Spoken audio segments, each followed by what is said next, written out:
Hello, ladies. It is I, Mr. Essential, coming at you once again. And of course, dang it, I have my trusty D&D character sheet, which I'm using to represent my document of essentialness.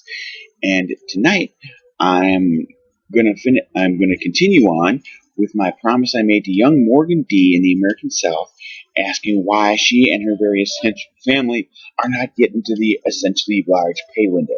She is going to the pay window in the back by the dumpster when she, because she is essential, should be going to the pay window up front with the marble counter and the good haircut. Not the one in the back where you got the guy with only one tooth and a T-shirt handing out the paychecks. Okay. So anyway, the other day I did a little bit about the history of why we've gotten to this point, and then tomorrow I'm going to talk about that group that pushes down on us, keeping our pay window down, and then the day after I'm going to talk about the group at the bottom that's pulling our wages down. Got to talk about them too, and then the day after that I'm going to wrap it all up with some suggestions on what you can do and how you can go about things. But today I'm going to talk about that group in the middle, in between the people at the top pushing down and people at the bottom pulling down. I'm going to talk about the group in the middle, the sloganeers. These are the people that spew financial nonsense. When you hear them talking, your bad financial sensors should be going like this, and you should be going, wait, why are they saying this? What's their agenda? And they usually do have an agenda, okay? Now, some of them are politicians, okay? And politicians, their basic agenda is twofold. They want more power and they want to stay in office. Two things. So politicians, you can kind of figure it out, okay? But then there's other ones. Some appear on TV. They've got shows with lots of bells and whistles, and they say stupid crap. Some are on the radio. Some have newsletters they put out. Some have all three. But basically, they all say, look at me. I'm getting rich in the stock market. Well, princess, it doesn't take a lot to get rich in the stock market these days. All you have to do is watch the Federal Reserve, because the Federal Reserve is buying up everything to prevent the stock market from collapsing. And the last thing they want to have happen is one of the stocks they bought go down.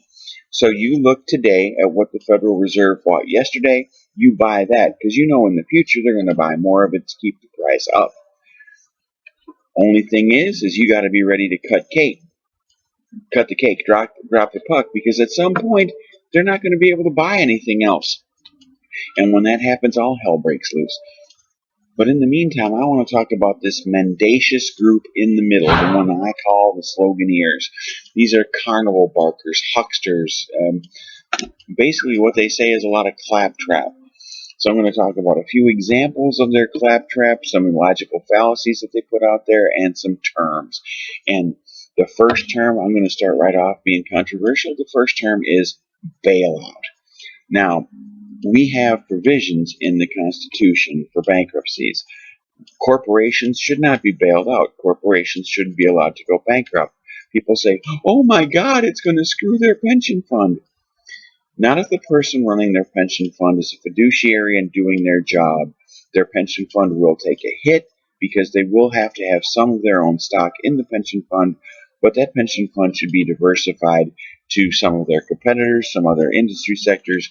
If you hear bailout, there's some BS going on. Bailout is when winners and losers are being chosen, and the people who are choosing the winners and losers are basically saying, I want to go to the Hamptons with this person, not that person. Okay? So there shouldn't be bailouts. They should let corporations succeed or fail on their own merits. Okay?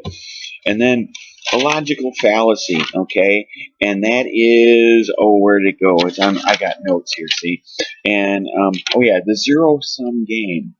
If you hear people talking about the zero-sum game, once again, your sensors should be going off, because there is no zero-sum game, and you can prove this.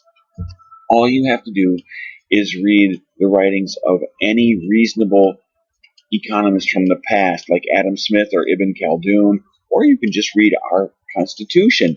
Our Constitution has provisions in there for patents, trademarks, and copyrights.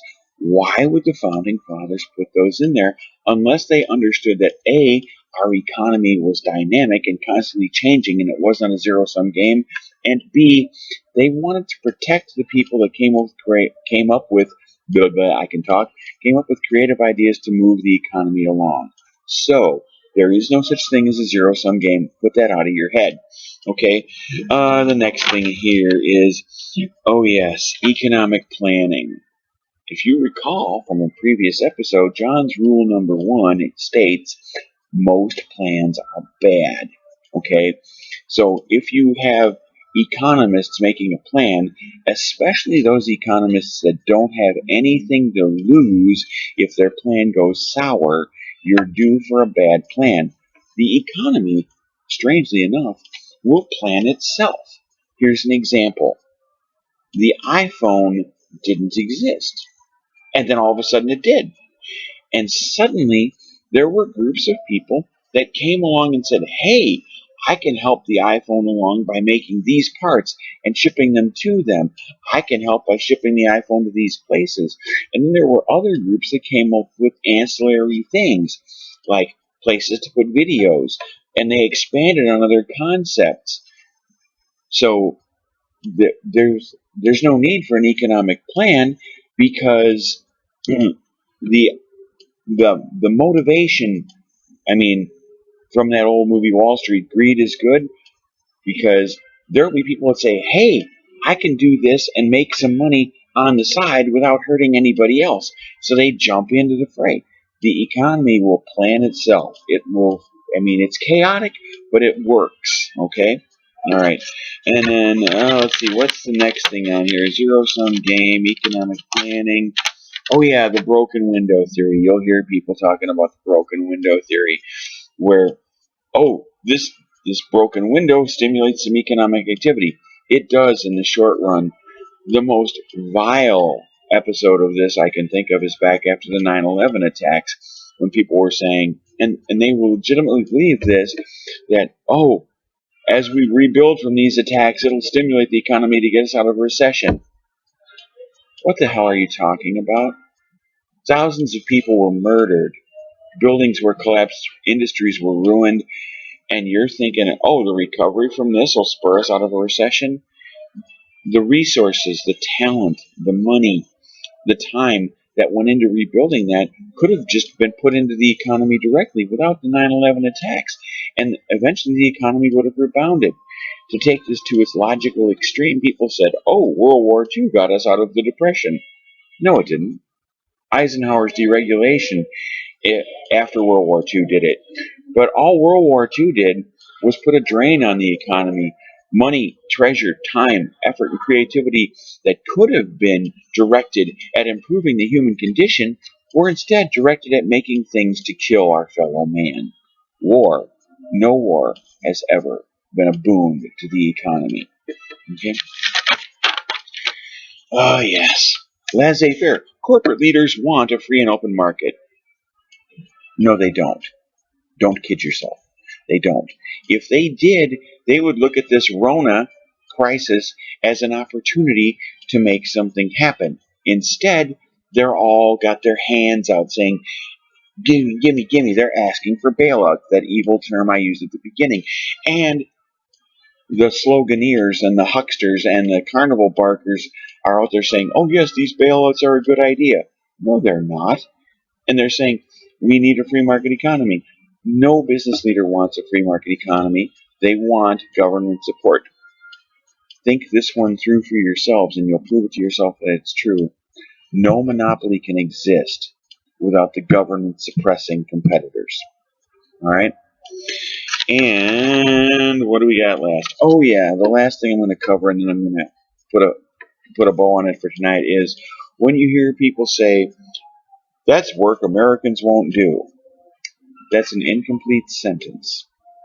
The real sentence is, that's work that Americans won't do at the wages we want to pay them. Okay? Think about this. Would you muck out a barn for $8.50 an hour? No, you wouldn't.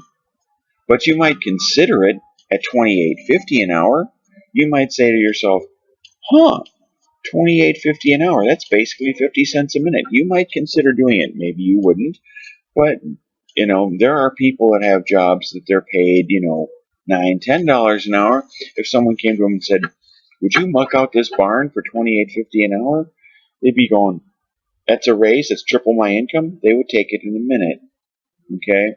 So again, when you hear the phrase, "That's a job Americans won't do," just remember two things. One, to add on the phrase for the wage that's currently being offered.